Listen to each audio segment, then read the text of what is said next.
Hello, everyone. This is the second part of our two-part conversation with Garrison Hayes. If you haven't yet, I invite you to go back to last week's episode where we talked about Garrison's experience in the United States and what it was like to be black in America. And we wrestled with that and talked about it in that beautiful conversation that we had. Go check it out, and then you can come back here and check out our conversation about the similarities between Hispanic and Latino communities and African American communities. We hope you enjoy it and are blessed. Welcome to another episode of Trending Up with Edgar de Leon and Sebastian Lopez. We hope you enjoy and are challenged to live life differently as you keep trending up.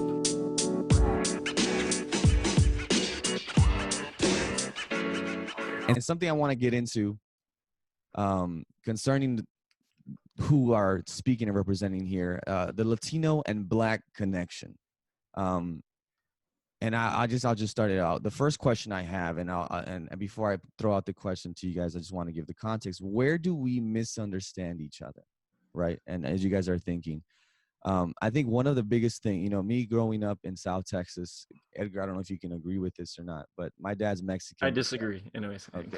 No, all right, continue. But my dad coming as from Mexico, really starting from scratch, right? Kind of the migrant story, right? Starting from scratch, starting from nothing, coming over, building he's a dentist, so building his work and his office and working, hustling hard. So the words that I always heard growing up were not like, hey, when you get stopped by police, put your hands on the deck, on the dashboard. It wasn't that. My thing was always work hard and prove people wrong, right? My dad has battled through racism when he was in school in Houston, getting dental exams.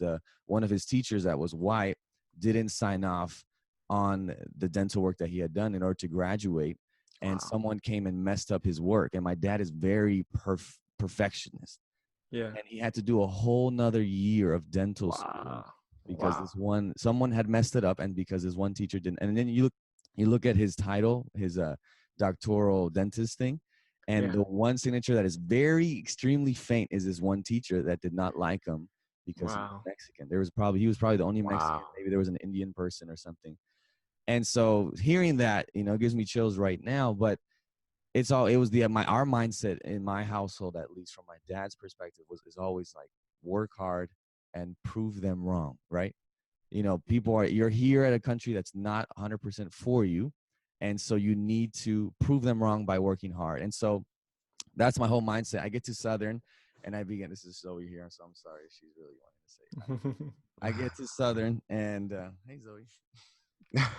Where my dogs at? Who let the dogs? I get to Southern and I start making more, like Edgar was saying, where there was not a lot of black friends. We had a couple of black friends here and there, but it was few, right? And we had some. I think a lot of the black friends that I had were more from Jamaica or Trinidad or Haiti. So it's not necessarily African Americans, which that's a whole other conversation, Yeah. You have Africans and so it's just a lot. So got to Southern, started making friends, then got to Andrews, and that was my reality of what you do when you're faced with struggle was changed because I started having friends that were black that were now going on protest and speaking up and being very vocal, not just in, personally with me and in groups of people, but in social media. And for me, that was like, why are you guys like, y'all being too loud? Like, what is going on, right? And because as a Latino, as a Mexican, in this context, I'm like, you just gotta shut up and prove people wrong. No, for sure. Right? And let me just interject. Don't lose this spot, Sebastian. So I grew up in LA, and my dad is not a dentist. He's a handyman. So it's like almost like education-wise, like opposite. Right. So he doesn't have much education. So he works as a handyman, and he's worked for a lot of. I have a lot of white friends that have really helped me in my own development and who I am from when I was a kid to today. I really appreciate them. The world isn't perfect though, and that's what we need to recognize. Right. So as my dad is a handyman, I've always grown up going to people's homes and helping my dad paint. And typically it's a white man or white family that has a little bit more resources to then pay someone to do some things at their house, whether it's cleaning stores. We used to clean floors for stores, or like Foot Lockers, or going to someone's house and just painting and doing things. But my dad always taught me, stay quiet, just keep to yourself, work hard. That's it. So I've always been told the right way to talk about like racist or that tension between different people from different races, you know, the educated versus the non-educated, or the one that has money with the one that doesn't. I was always told to stay quiet. Yeah. So don't talk about it. Yeah, don't talk about it. As I also concur, like stay stay on the DL, right? Stay low, stay quiet, and you'll be fine. So when I also understand where you're coming from, Sebastian. When I went to Southern and I had my black friends and the black community is louder, I'm like, wait, you're not supposed to do that, man. Like you're just being dramatic. And that for me has been a growth. Yeah, for sure. For me too. So continue, Sebastian. I think you're going on an idea that resonates with me. Right. So, and I think it resonates with a lot of Latinos. We've, you know, obviously we have a lot of Latino friends, and I'll pass the baton to Garrison right now. But the whole concept is that you hear a lot of rhetoric now among, and maybe hopefully it's changed. I think it is changing, especially now with our generation, millennials, Gen Z, and the birth of this boom of social media and the community that we have there. I think people are beginning to see that, and the release of more videos and racism that is actually caught on video. People are like, oh, okay, I get it. But I know a lot of the rhetoric is always like, well, why do black people just complain so much, or why this? You know, as you know, Latinos, and it's the stereotype that we have, right? If you like that, if you have a personal encounter like that, I was blessed with to have Garrison living day in and day out, eating food with him, sharing rides together, you know, clearing stuff. Like if you don't live with someone that is different from you, you're always going to have these ideas that aren't realistic, right? So Garrison, tell us a little, what about you and growing up and your idea of Latinos, and then we can talk about just, you know. Yeah, I love what you guys are saying. I mean, I'm hearing and learning so much. I just want to start there. So chewing on that for sure. You know, for me, you know, growing up in the South in Atlanta, you know, there's actually a pretty large, you know, immigrant Latino community there. Yeah, there is. And my dad, you know, has been a contractor my whole life. My mom worked in real estate. So there were plenty of times where they're working on houses, they're doing renovations, they're doing new construction. Right. And my dad would literally go up to the Home Depot and pick up a group of guys who will work for the day. And, and that was like all the time. And I used to always marvel because my dad knew some Spanish. And I was like, I don't know the only black person that I knew growing up who knew Spanish. And it was always kind of amazing to me. So generally speaking, the interactions were always positive, right? Always positive. You know, I have a brother, a half brother, who is half, you know, this is the thing, he's actually half Spaniard, but I thought growing up, and this is my ignorance, I thought he was half Mexican my whole life. I literally just learned that he's not half Mexican a month and a half ago, and I'm 29. Like, it's crazy, right? So like, you know, I always had this like, you know, draw and attraction to specifically Mexican culture. I think because I thought my brother was Mexican, but also because my dad worked with a lot of people that I presume to be Mexican. You know, I never asked them, but I think they were. And so there's always been kind of like this, my world has always kind of been somewhat entangled with Latino culture, specifically Mexican culture. And it's just been an interesting growth journey. Right. I say all that to say, like, I just made myself out to be a not racist person, right? Like a person. I'm not racist. Like, I had I'm not most of my life. Exactly. I had a Mexican brother for 29 years, and then I found out he's not Mexican. No. Right. So like, I say all that to say, there's still this huge blind spot in my experience that I was just never aware of. Right. I've over the last few years of seeing what's happening, you know, whether it be at the border or just the difficulty that my Mexican brothers and sisters, South American, Central American, North American, whether, you know, like whoever it is, like, like that people are experiencing such a difficulty in coming to this country legitimately or legally, whatever that's supposed to mean. And I was never aware of that. I never found the need to advocate that. And in addition to that, there are all of these like stereotypes, you know, and like bad words that are casually passed around the community that are just normal. Right. And you don't know that it's wrong until you come into close association with someone who you're like, wait, I don't think I can't say that. I think if I said that, it would hurt their feelings. You know what I mean? Like, I think if I made a joke, a quote unquote joke about that, right? You know, I think it would hurt them. So just having the humility to learn and to grow in that area has been huge. Right. But, you know, it was not uncommon for me to hear about, you know, Mexican people, you know, will come over here and they'll all live together in a house, and like, you know, which is kind of true. Yeah. Or they'll, or even, you know, these like stereotypes, they'll pack into a truck or pack into a car, like Mexican, you know, it's like, it's offensive, it's ugly, and it doesn't do anything to humanize those individuals. You know, like I'm hearing you say it's true or not, whatever it is, right? But like, that kind of, you know, in a way it doesn't matter because it's not used to make these people out to be more human. It's used to almost be like, there you go. Know, to be like some type of, you know, infestation, right? Or something like making fun of someone or humor has some truth in it, but just because it has some truth in it doesn't mean it's edifying or strengthening or giving some more identity to people. So that is something to understand in this conversation. Because I have found that I've used humor that hasn't helped anything. And so when I find like, you find this in comedians all the time, whether representing Black communities or representing like Spanish communities, they capitalize on the humor that dehumanizes people for their gain. That is never healthy because it makes the situation worse rather than better. Now, some people would say, well, you're just thin-skinned, you know, or you just don't know how to take a joke.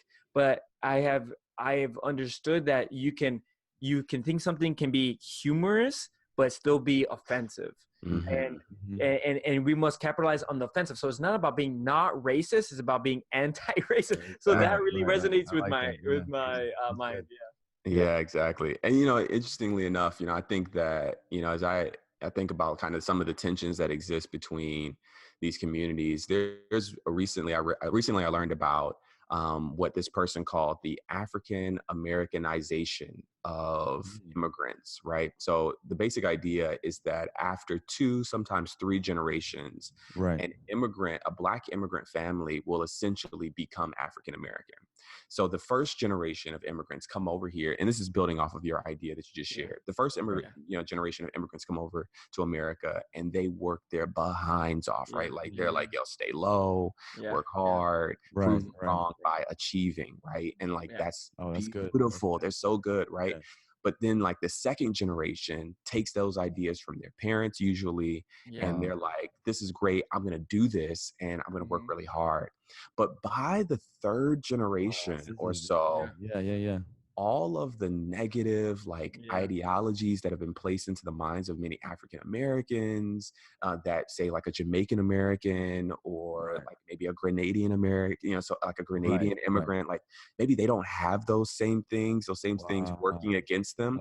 After 2 or 3 generations, usually it's about the third generation, they've essentially received all of that negative messaging that African Americans have grown up with and just been steeped in. And to that point, like by the time they get to that point, they no longer have that same sense of, you know, I'm coming to this country to achieve, because of all the negative messaging that they've received in through the schooling system, through the media, what have you, through the political system. That has now affected them and essentially African Americanized them, right?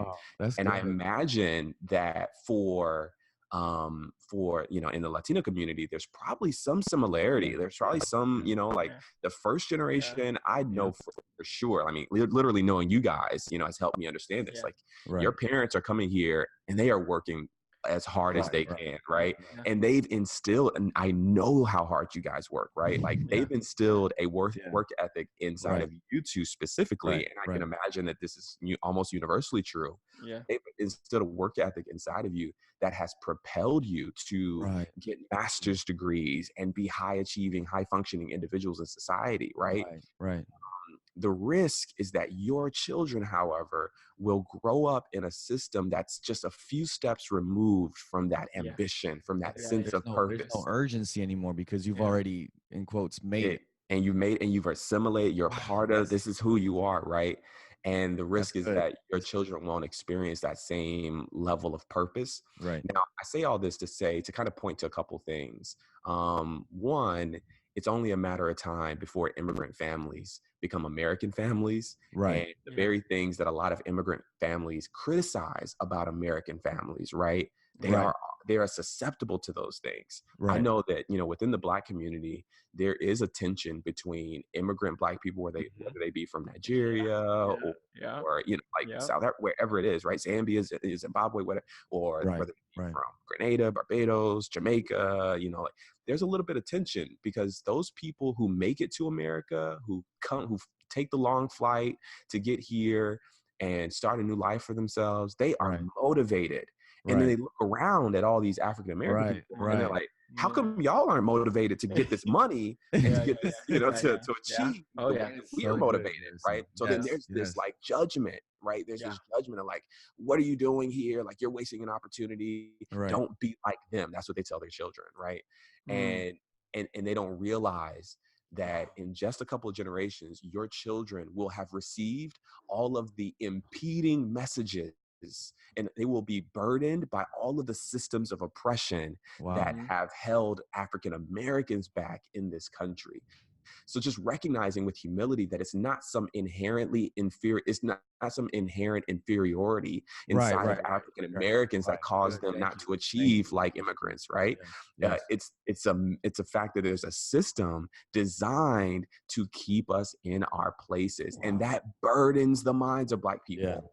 And I think one point of kind of where we miss each other, maybe between Latino people and, African American, Black people, one of the areas where we might miss each other is on that point that a lot of times there's a much more similarity than difference. Yes. And if we aren't working together, then we will end up working on behalf of these racist ideas, the system of oppression, a system that is designed to marginalize both of us, right? Like we're both going to be marginalized by this system if we aren't working to change the system. Dude, thank you man, I'm mind blown because you finally put into words what I've been thinking with.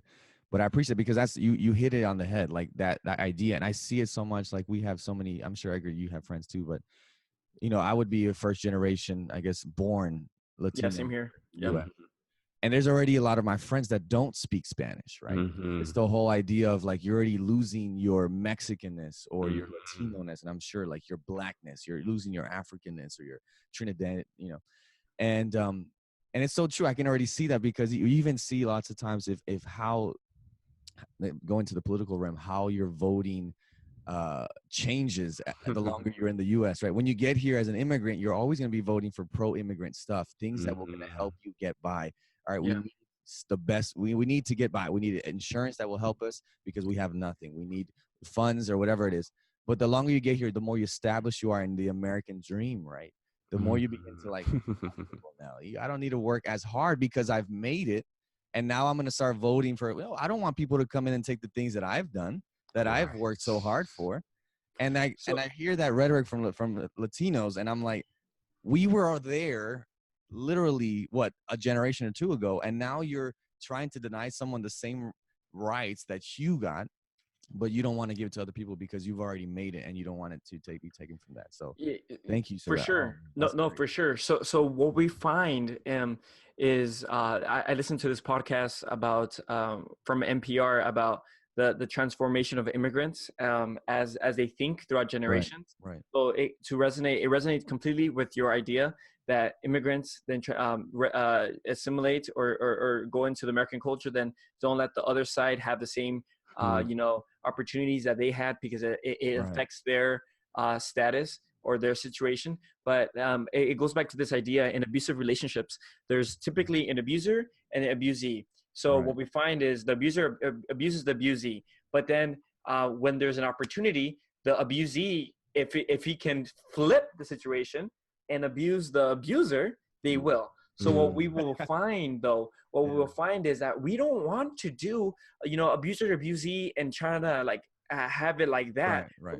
We simply want to, and this is where our Christian experience comes into play, because we don't want to be we're going to stay in the same spot, or we're going to respect the zeitgeist or the ideas that are going on right now, but we want to not just abuse the other side, like abuse our white friends, but we just want to have quote unquote equality and dignity that all humans deserve, especially in the country that we live in. And I think that's where we have a challenge, because if someone of course the abuser would love to keep the abusee down, and of course the abusee would love to bring down the abuser, but we need to have the balance. And humans aren't balanced creatures. We think we're balanced, but Christ in his earthly ministry found balance in keeping the what you would say commandments of God, but also treating people right.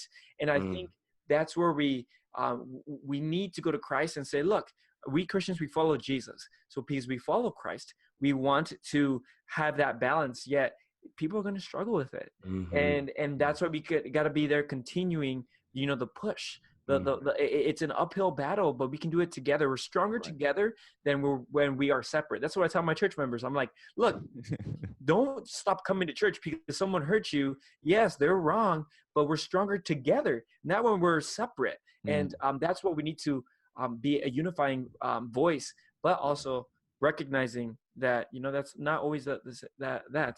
Garrison, you wanna say something? I do want to say something, man. I think you're hitting the nail on the head. I think Christians can speak to this issue better than almost anyone. We have the philosophical framework to talk about equity and equality and love in a way that other philosophical orientations don't, right? Because of Christianity, because of the Bible, because of Jesus Christ. Like, we can talk about the fact that we see love not as a pie, right? Where it's divided into all these slices. And if I give some love to you and I serve a little bit of love pie to you, then there's going to be less love for me or less love for someone else, right? Because we believe that God is love, and that love is therefore infinite, that there is an infinite resource of love, right? That means I can give you heaping servings of love, and it never diminishes the love pie because it's coming from God, right? And when we think about diversity, inclusion, equity, I think one of the biggest, the most difficult thing for people to understand, especially groups that are in power, is that when we give out equity and we give out inclusion and we give out diversity, there's an infinite pie of resources to help everyone feel a part. I mean, we don't have to hoard it to myself or hoard it to yourself. We don't have to do that. I can say that no, immigrant stories and immigrant experiences matter.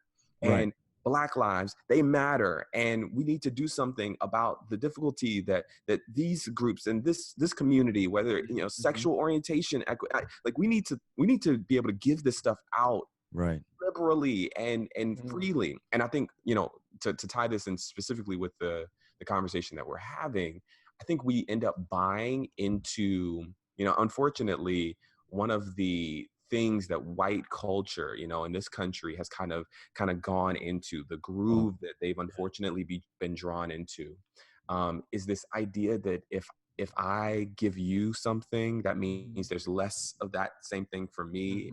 We see this in the 1800s during Reconstruction. If you give Black men the right to vote, that means in their mind that white men now have less, control. Less control. I can't afford to do that. So now I have to come up with Jim Crow laws that's going to scare you to keep you from voting. And if you do somehow vote, we're going to kill you, because we believe that if you are given that opportunity, there's less democracy for me. I think we end up going into that mindset. We allow that to be our frame as Black and Latino voters, as Black and Latino Americans, as Black and Latino Christians. We allow that to be our frame of reference, and it's the totally wrong frame of reference. We can't afford to allow ourselves to think like if Latino people or Latinx people get an opportunity, then that means that Black people have less opportunity. I think that's the wrong way to think about it. And like I said, and vice versa. And like I said, Christians have a philosophical framework that gives us an amazing ability to speak to that in ways that other parts of our world can't. I love that. I love that. I think, there's so much we can learn from each other. And going back to our personal experiences, the one thing I did learn going to Southern, breaking that, thank you again for the truth bombshell that you dropped right now of just enlightening us on the change that happens through generations of immigrants. But what I learned was that it's okay to speak up when you are being oppressed and when you are being wrong. Whereas growing up, it's like, just suck it up and do it, So I think there's a lot we can learn from each other in terms of how we conduct ourselves as a community, how we relate with other minorities, and how we relate to those in power and concerning policies and laws that are not in favor of minority groups, brown or Black people. And so I think it's very important as we've had this conversation. And Garrison, I thank you so much for taking the time and speaking with us. Edgar, I thank you too. I'm sure the listeners and the viewers will be blessed by the content. I know I was, and I've grown a lot. I know there was a lot that we covered. Topics can be no, and this is vast, and this is a conversation. It's not the end all be all. So if our listeners, our idea is trending up, right? We're trending up towards heaven, and we have that walk with Christ.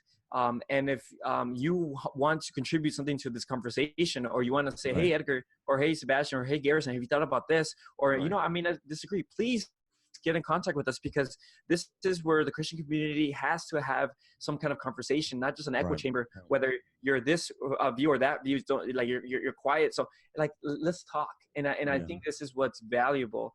And that's why this is a conversation. Yeah. Beautiful.